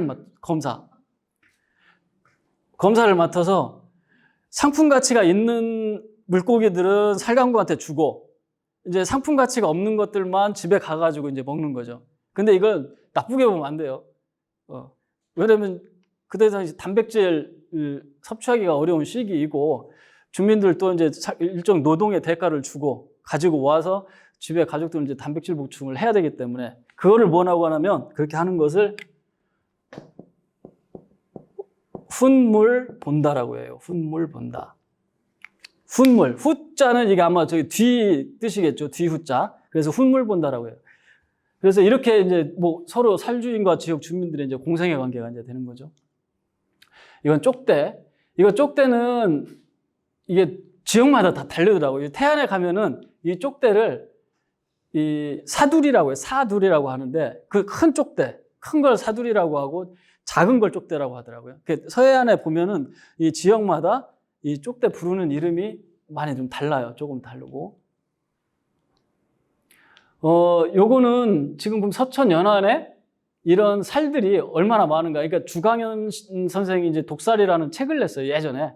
그래서 보면은 이 번호 써 있는 데 있죠. 번호 써 있는데 여기 이제 대부분 이제 서면 쪽에 있고. 근데 제가 찾아보니까 지금 8곳을 요걸 찾아서 인터뷰해서 찾아낸 것도 정말 대단한데 나중에 제가 찾으니까 이거 서천에도 되게 많아요. 또 위성 지도를 옛날 자료를 찾기 시작했죠. 여기가 어디냐면 죽산리 독살이 있어요. 여기 보이세요? 여기. 그리고 여기 하나 보여요? 이게 독살이에요. 죽산리에 있었던 독살. 여기가 있었었고 또 찾아보니까 여기는 어디입니까? 쌍도에도 독살이 저는 이게 처음에 보고 그냥 살인 줄 알았더니 독살이라고 하더라고요. 이건 추후에 조사를 더 나가봐야 돼요. 지금은 흔적도 없잖아요. 근데 이 독살군이 하나, 둘, 셋, 넷, 5개나 있었어요. 독살군이.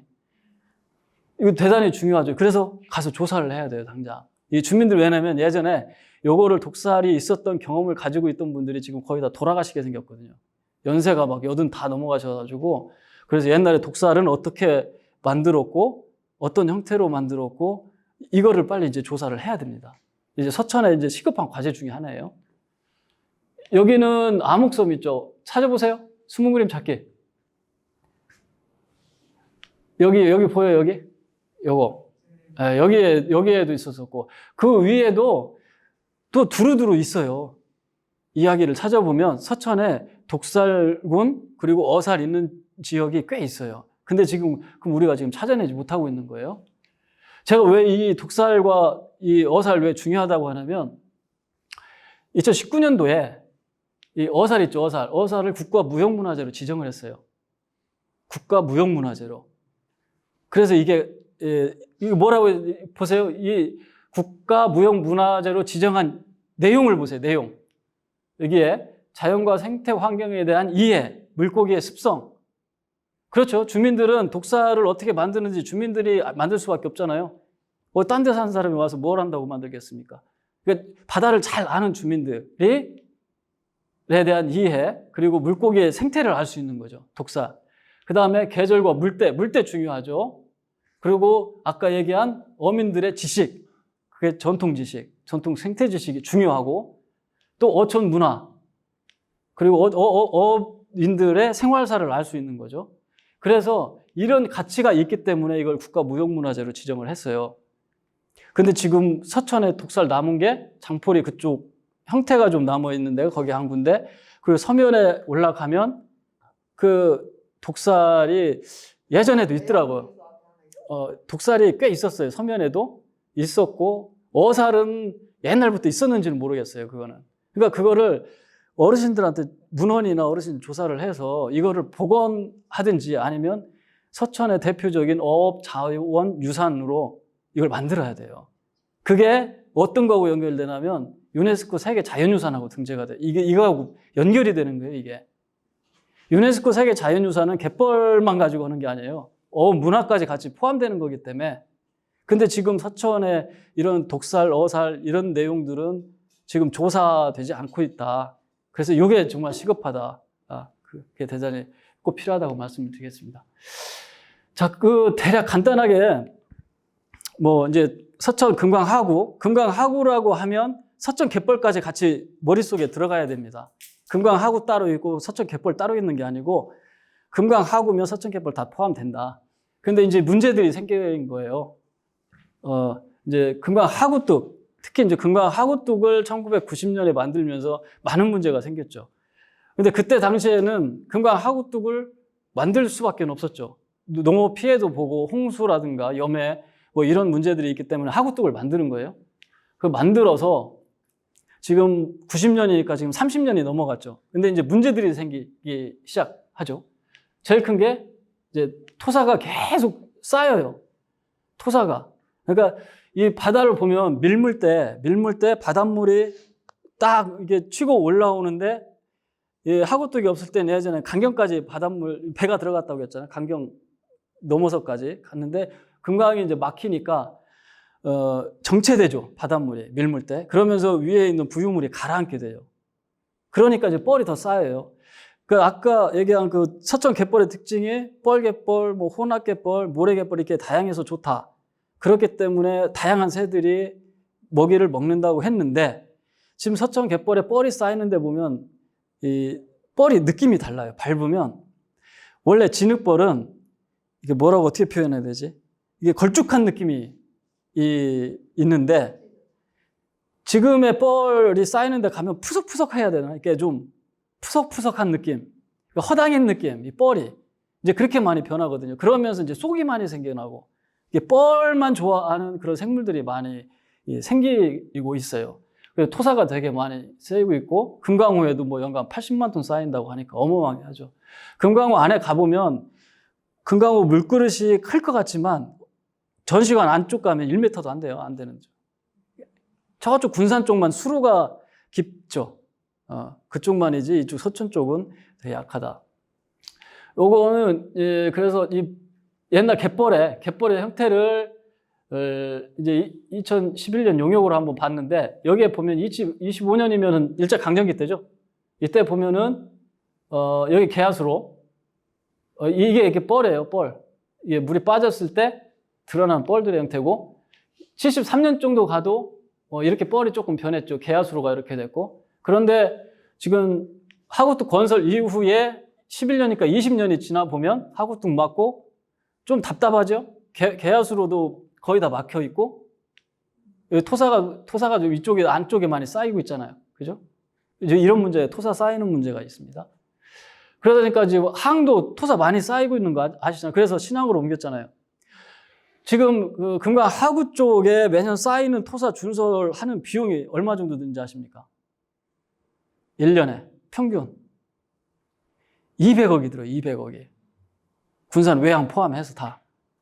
매년 200억씩 들어가는 거예요. 이거 준설하느라고. 그래서 이제 해상매립줄 만들고 이러지 않습니까? 여기다 이제 준설해서 여기다 가져가는 거죠. 근데 여기도 지금 다 찼어요. 이 60만 평인데. 다 차가지고 어디로 가냐면 이제 저 새만금 저쪽 끄트머리에 또 매립을 해서 이제 거기다가 이제 장항항, 군산항 쪽에 있는 토사 가지고 쌓으려고 이제 그러려고 지금 하고 있고 지금 이것도 갈등에 요즘 금난도라고 하잖아요. 금난도. 이게 좀 여기도 토사 쌓이는 거 보죠? 쌓이는 거죠.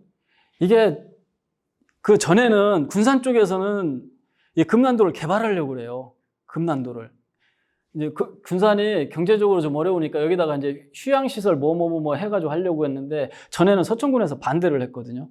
왜냐하면 서천군은 이게 이 금강 하구뚝 문제도 있고 해결해야 되고 뻘도 문제가 있고 하니 이게 지금 어떤 영향을 끼칠지 모르는데 이걸 연구에 놔야 되느냐 이거 아직 모른다. 그 충분한 시간을 갖고 이거를 아예 없애버릴지 좀 그리고 이쪽에 새들이 많이 와요. 물이 많이 차면 유부도까지 차면 갈 데가 없으면 이쪽으로 와가지고 새들이 있거든요. 그러니까 여러 가지 생태적인 문제도 있어서 우선 놔주라고 했는데, 이건 정치적인 얘기 전혀 없습니다. 저번 노원수께서 이제 협약을 해버렸죠. 그래서 군산 쪽에 이제 개발하는 것을 뭐 이렇게 합의를 해줬어요. 그래서 여기다, 근데 군산이 앞으로 여기다 막 불빛 찬란하게 뭐 이렇게 개발을 하게 되면 우리는 유네스코 세계 자연유산 등재했는데 이제 그게 이제 상충되잖아요. 그런 문제도 있겠고. 수질, 이거 엄청나게 심하죠. 이 녹조예요, 녹조. 하고 또 맞고 나서 이 녹조가 되게 심각해지고 있고, 뭐, 우리 서천에 김이 잘 되는 게 금강에서 영양염류가 내려오니까 잘 되는 거잖아요. 영양염류. 김을 하는 거 보면 두 가지가 중요하다고 하더라고요. 하나는 수온. 수온이 13도? 13도에 15도예요. 그러니까 적정하게 잘 자라는데. 그 정도 온도이고, 금강호에서 영양염류가 내려와야 김이 잘 되는데, 이제 금강호에서 물을 적게 방류할 때 보면은 황백화 현상으로 몇백억씩 이제 손해본다고 이제 가끔 뉴스에도 나오죠. 그리고 생물 다양성 감소. 요건 이런, 좀 아까 얘기했던 이런 것들이 거의 다 사라졌죠. 황복 완전히 사라졌고, 참개도 사라진 거예요. 그러니까 지금 금강호에 보이는 참개들은 치역 방류를 한 거. 근데 그거는 이제 맛없어서 못 먹는다고 하더라고요. 제첩 사라졌고, 이런 게 많은 것들이 사라졌죠. 그리고 금강변에 가보면 이제 문제가, 아까 갈대 얘기 제가 많이 했잖아요. 갈대, 모세달, 이런 것들이 이렇게 금강변을 딱 이 군집이 만들어졌어야 되는데, 여기에는 이제 개도 없고, 물도 안 들어가고 하다 보니까 이제 가시박, 환삼등굴, 이런 것들이 모세달하고 갈대 이 번식지를 다 이제, 가서 이게 점점 침투하는 거죠. 그리고 뻘이 변하면서 새들이 먹이원이 먹이 다양성이 떨어지죠. 이제 보건설을 하면서 금강 상류에 보건설을 하면서 또 수질이 계속 나빠졌어요. 금강호 안쪽에 뭐 이런 문제들이 있었습니다. 많은 문제들이 있었고, 이거는 얼마 전에 27일 날 제가 금강 가서 찍은 사진이에요. 이게 와초리인데 이게 다 녹조예요. 이게 길산천이고, 이게 왜 크게 문제가 되냐면, 이게 녹조가 이게 그러니까 정체되거나 영양염류가 너무 많을 때, 그런데 거기에 그러니까 인이라고 하는 게 만나게 되면 이게 녹조가 확 대량 번식을 해버리거든요. 근데 문제는 이렇게 해서 끝나는 게 아니고, 그러니까 산소가 없어진 거예요. 이 물속에 산소가 없어지고, 산소가 없어지면 물고기가 떼죽음 당하고 이렇게 되는데, 그것뿐만이 아닙니다. 이제 이게 사람 건강에도 문제가 되고, 동식물에도 이게 녹조 독성이 나오는 마이크로시스틴이 나온대요. 작년에도 PD수첩에서 그게 크게 나왔죠. 그러니까 녹조에서 발생되는 마이크로시스틴이라고 하는 독성 물질이 쌀이나 농작물에 농축이 되는 거예요. 농작물에 농축이 될 뿐만이 아니고 사람한테도 그게 건강에 위협을 주는 거예요. 간이 나빠진다거나. 그게 실제로 나왔어요. 연구 자료들도 보면. 그러니까 동식물 그리고 사람한테도 건강에 영향을 주고, 또 이게 에어로졸 형태로 있대요. 그러니까 이렇게 심각하게 됐을 경우에는 에어로졸, 공기 중에 마이크로시스틴이 들어가 있는 거예요. 그러면 금강변에 있는 주민들 당장 그 건강 문제가 염려되지 않겠습니까? 이게 매년 이래요. 매년. 그래서 서천군에서 계속 이걸 주장했던 거예요. 금강하구에 해수유통을 해야 된다고 자꾸 주장하는 거예요. 이건 누구 군수를 떠나서라도 이게 되게 힘들어 과정이 지난하거든요. 2009년도부터 시작을 한 건데 너무 심각해지는 거죠. 그러면 이게 지금 쌀에도 농축된다고 하는데, 그럼 우리가 이제 친환경 농업을 해야 되잖아요. 친환경 농업을 하는데 쌀에 마이크로시스틴이 농축이 됐다고 하면은 이 문제죠. 실제로 이 물 써요. 서천에서도. 그리고 군산에서도 쓰고, 익산에도 쓰고, 전북에서 써요. 그래서 전북하고 이제 충남하고 중요한 거는 지금 보건환경연구원에서 지금 이 조사를 이번에 해요. 처음으로. 이 마이크로시스틴이 검출되는지 안 되는지를 보건환경연구원에서 하고 이제 곧 나올 거예요. 결과들이. 이게 작년에 검사 결과입니다. 웅포. 여기서 이게 수치는 뭘 기준으로 보냐면 미국에서는 10ppb가 넘어가면 마이크로시스틴 농도의 10pp가 넘어가면 그 물 근처 못 가게 해요. 근데 지금 이 수치를 보세요. 비교가 안 되죠. 여기는 웅포, 익산 이쪽 웅포 어딘지 아시겠죠, 여기에? 예. 여기가 1562, 여기가 1509 이렇게 나왔는데 걱정이 되는 거는 서포, 여기는 서포, 이제 군산 쪽, 군산 서포에서도 5000이 나왔고 채소에서도 독소가 나왔어요. 근데 여기는 작년에는 발표를 안 했는데 더 심각한 게 어디냐면 지금 조류생태 전시관 그 앞에도 5000이 넘어요. 제일 많이 나왔어요. 5000 ppb가 넘어가요. 그리고 그 위에도 지금 거기 조류생태 전시관 있는 분들 항상 마스크 해야 돼요, 거기에. 거기 아까 했잖아요. 이게 독성이 에어로졸 형태로 나오기 때문에. 이런 정도로 심각하다는 거죠. 그래서 서천에서는 2009년도부터 이제 금강하구 해수유통 운동을 계속 했는데 가장 큰 걸림돌이 그거였죠. 행정의 문제였죠. 이제 지자체가 군산하고 전라북도는 반대를 해야죠. 왜냐하면 지금 현재 물을 쓰는 대부분의 80%가 군산하고 전북 쪽이 전북에서 써요. 전북에서. 그러니까 그 사람들 이제 전북 쪽에서 반대를 계속 왔던 거고 이제 용역도 줬죠. 용역도 주고 이제 그때 당시에는 이제 국토해양부였는데 거기는 미리 결정을 해놨죠. 결정을 해서 이거 돈 많이 들어간다. 그리고 이거 4대강 하면은 수질 좋아질 것이다. 이렇게 미리 결정을 하고서는 용역 결과를 냈고 그 이후로 서천에서도 했고 서천에서도 용역 준 건 뭐냐면 해야 된다는 거고 이게 서로 상반되죠. 지자체와 이제 중앙정부가 민간 중심으로 관하고 같이 협력을 해서 이분 누군지 아시죠? 저 박병문 회장님이 이때 당시 오래된 얘기인데 대표 맡아가지고 해수유통 해야 된다고 열심히 했고 그 이후로 별 움직임이 없다가 2019년도에 이제 다시 생태보건위원회를 지금 만들어서 하고 있고 그 충남도에서도 좀 열심히 하고 있어요. 충남도에서도 하고 있고 이러저러한 활동들이 있는데 지금의 상황은 어떠냐면 국가에서는 어쨌든 지금 윤석열 정부에서는 하겠다는 입장입니다. 하겠다는 입장이에요. 그래서 환경부에서도 지금 예산이 서 있고 어느 정도 예산이 서 있고 또 법도 금강유형 물관리 종합 계획이 이제 완성이 됐어요. 그 안에 보면은 해수유통을 하겠다는데 문제는 그 기간이 너무 멀어요. 언제 갈지 모르겠어요, 이거.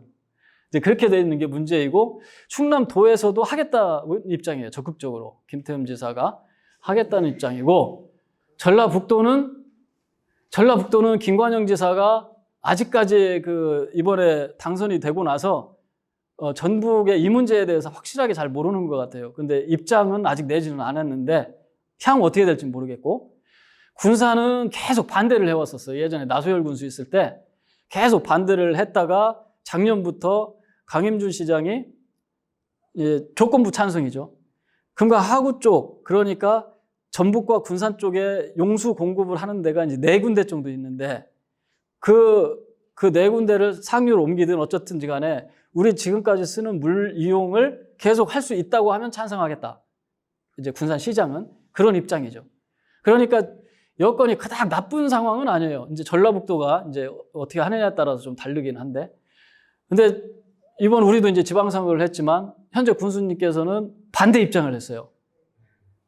그래서 좀 이분이 이 금강하구의 문제를 제대로 알고 말씀하시는 걸까? 그러니까 모든 정부 기관이나 이 금강하구 수질은 다 안 좋다고 하거든요. 이거 진영을 떠나서 아무 상관없이 과학적인 데이터들이 설명을 해줬고. 근데 반대를 한다고 해서 근데 오늘 기자회견을 하셨더라고요. 근데 하겠다. 해수유통을 하겠다라고 오늘 오전에 기자회견을 했다고 하시더라고요. 그나마 좀 대단히 다행인 것 같고 제가 바라는 거는 좀 금강하구에 있는 전체적인 문제 지금은 제가 시간이 없어서 빨리빨리 됐지만 전체적인 문제를 한번 짚어볼 필요가 있다. 이제 그리고 앞으로 전략을 어떻게 세워야 될지 지금 전체적으로 우리나라에서 돌아가는 이 상황이나 이 법과 제도 그리고 그간의 활동들을 좀 복귀를 좀 했으면 좋겠는데 무작정 안 한다고 하셨다가 이번에 좀 한다고 했는데 이제 이걸 하되 또 운하를 하신다고 그래요. 길산천에서 장구만까지 운하를 하신다고 해서 좀 저로서는 좀 생뚱맞기는 한데 또 어떻게 동네가 또 시끄러워질 그럴 가능성이 좀 있어 보이긴 합니다만 다행히 지금 서천군도 이제 하겠다는 입장이고 이제 문제는 지금 남은 거는 이제 전라북도가 좀 긍정적으로 입장을 선회하면 좋겠다는 게 입장이고 이후에 계속 이제 활동을 좀 할 생각입니다. 그래서 작년까지도 되게 여러 가지 활동을 했어요.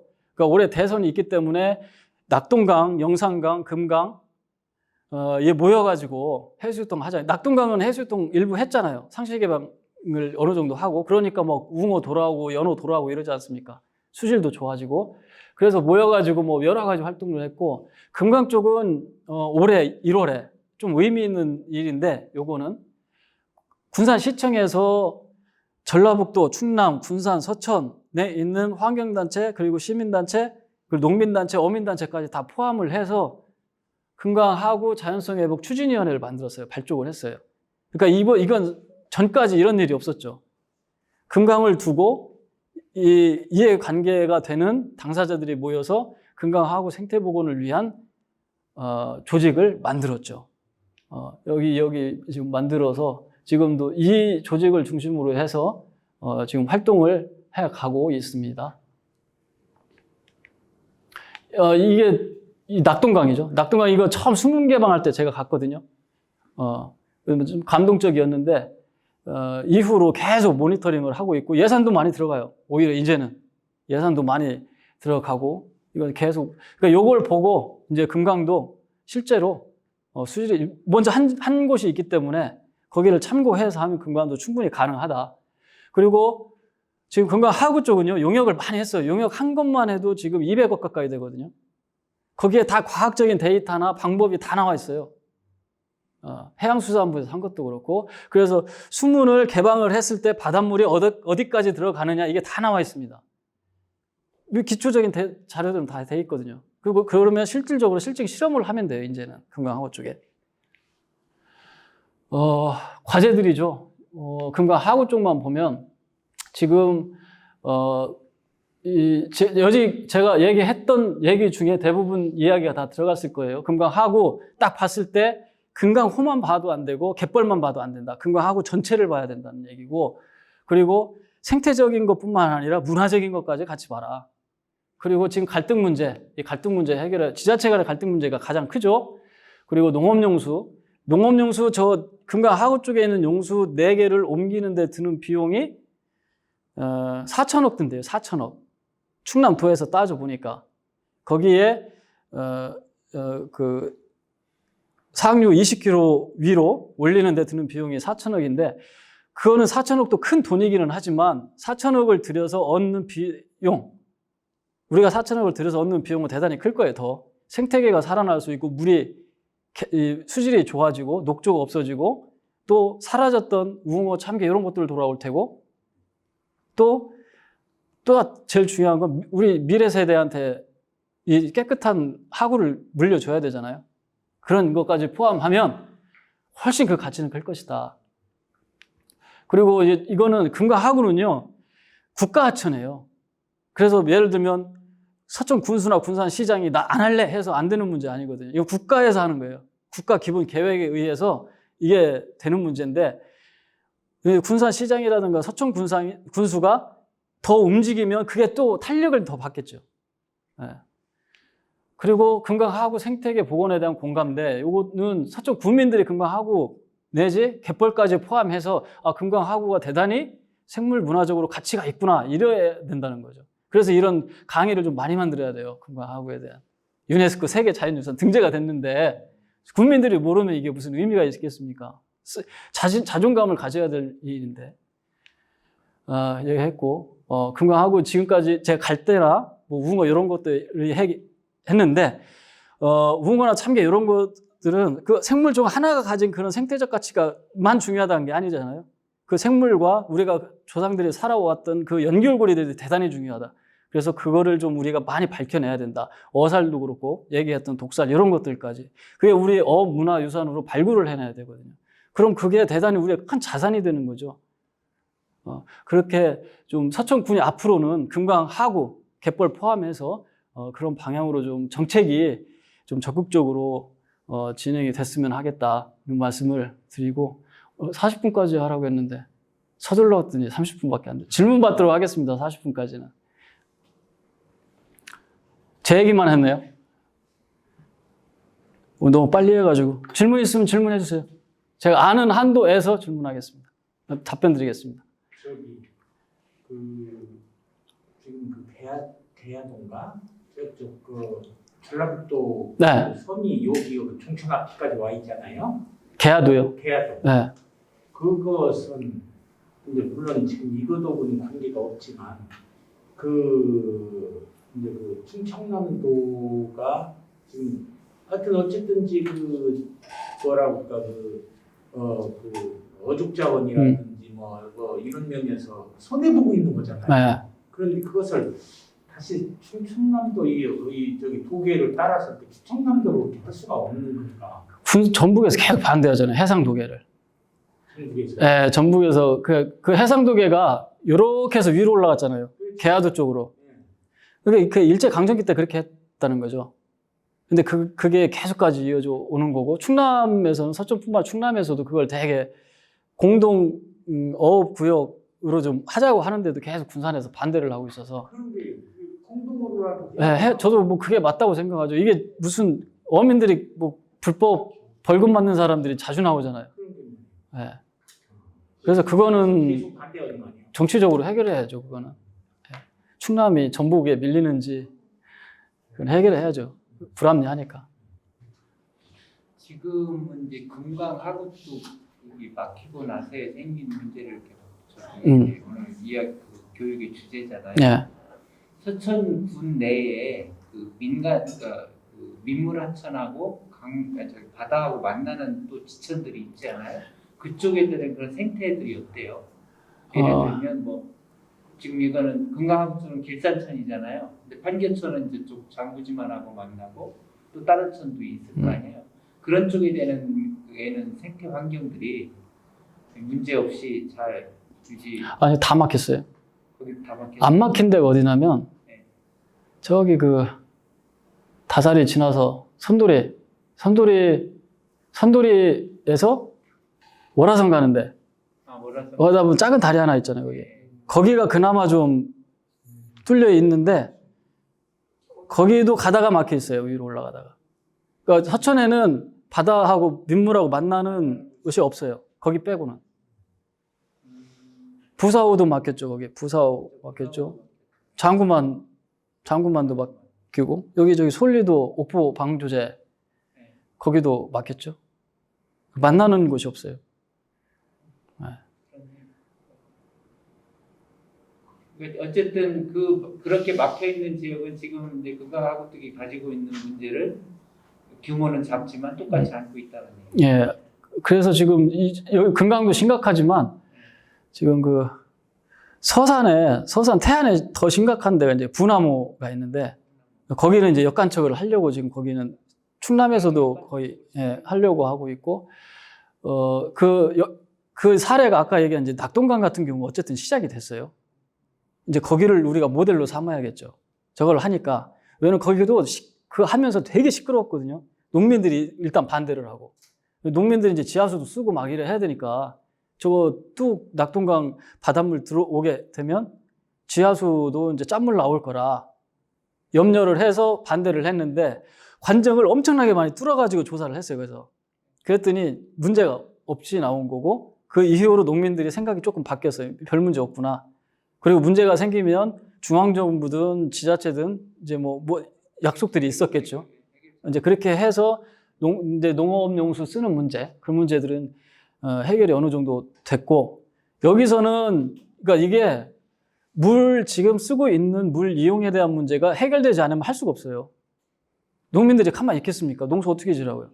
행정도 정부도 기존에 쓰는 물 이용이 확보를 해야지 저걸 되는 거거든요.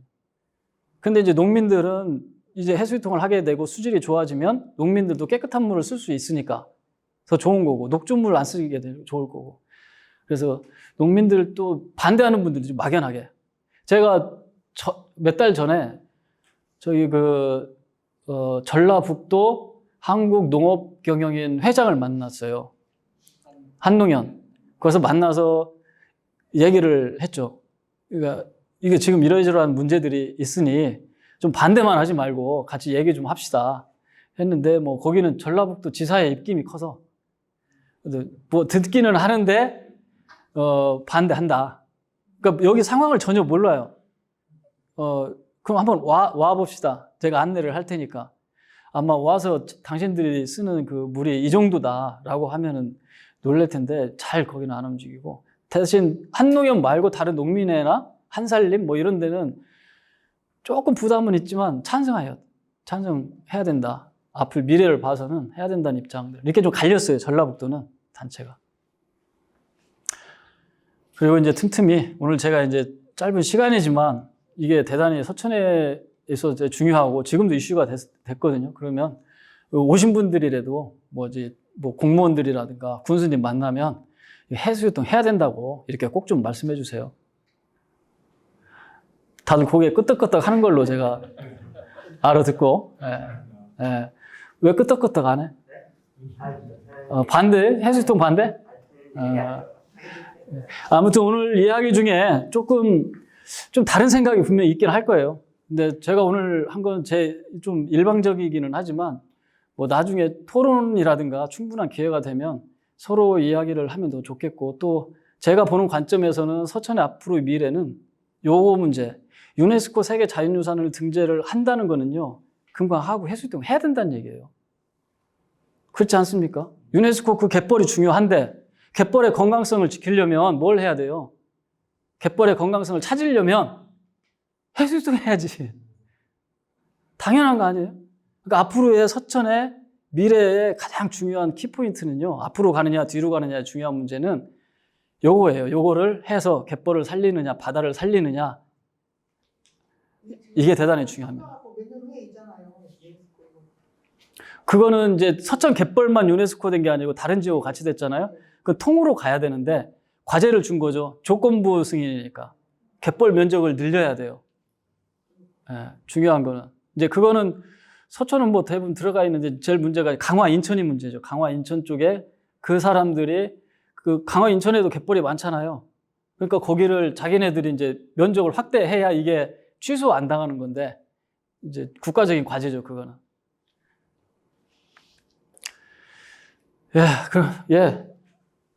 네, 그럼 이걸로 마치도록 하겠습니다. 고맙습니다.